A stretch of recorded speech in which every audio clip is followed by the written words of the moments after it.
all of the sacred fears inside, and all hi, the ma'am. craziness I Kung okay lang sa'yo, naghahanap kasi ako ng pwede kong ma-interview about life. Kung okay lang sa'yo, pwede ba kita ma-interview? Okay lang po. Hi ma'am, good evening po. Pwede ko pong matanong kung anong pangalan mo? Beverly Tardas. Beverly, napakagandang pangalan. Parang di naman. Maganda. Ma'am Beverly, ilang taon na po kayo? 21. Single or taken? Taken. Sana all. Taken sana all. Sino tong taong naka-taken sa'yo? Taga Santa Rosa. Swerte mo yung taga Santa Rosa na yan. Pwede ko bang malaman kung anong name niya? Jenner. Pwede mo shoutout siya. Shout out kahit LQ. Anong ginagawa mo po dito ngayon sa Plaza ng Binyan? Wala. Sinaselebrate ko lang yung birthday ko. Birthday mo ngayon? Yay! Happy birthday to you!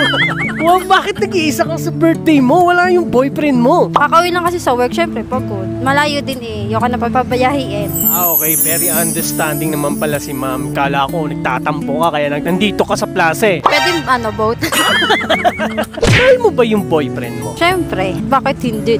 Boyfriend nga eh. Ulit-ulit na naman eh. Bakit mo mahal si Boy P? One word, everything. Kakampi sa lahat. Uy, sana all. Gaano mo siya kamahal? Higit sa alam niya, higit din sa alam ko. Ang kulit nun Di naman din kasi makakontrol yung sarili eh. Basta mahal mo, di mahal mo.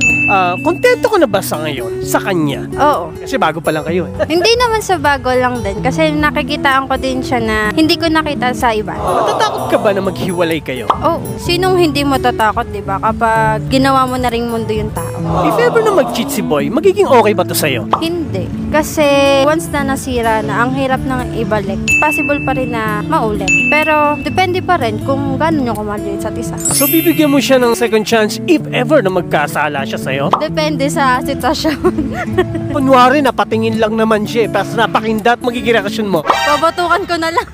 If ever naman, kunwari, malala na yung naging sitwasyon, nagkamali na siya at may nangyari kunwari sa kanila ng babae. Hindi na ako magsasettle sa kahit mahal ko. Siyempre, mas pipiliin ko pa rin yung sarili ko. Kasi, sino bang mahihirapan? Ako pa rin naman. Nice one. Tama yun. Sa katulad mo, siyempre, bago pa lang yung magmamahalan nyo. Ano ba yung sinunod mo dito? Yung puso o yung isip? Both naman. Kasi, hindi naman pwedeng panay puso lang pairalin. Katulad nga sa kapag hirap ka na eh. Pwede bang panay na lang love kahit kailangan mo naman talaga ay pinansyal. Hindi naman pwede na panay puso lang. Dapat balance. Tama. Hindi naman pwede yung puro puso lang, walang pera, no? Makakain ba yung pagmamahal?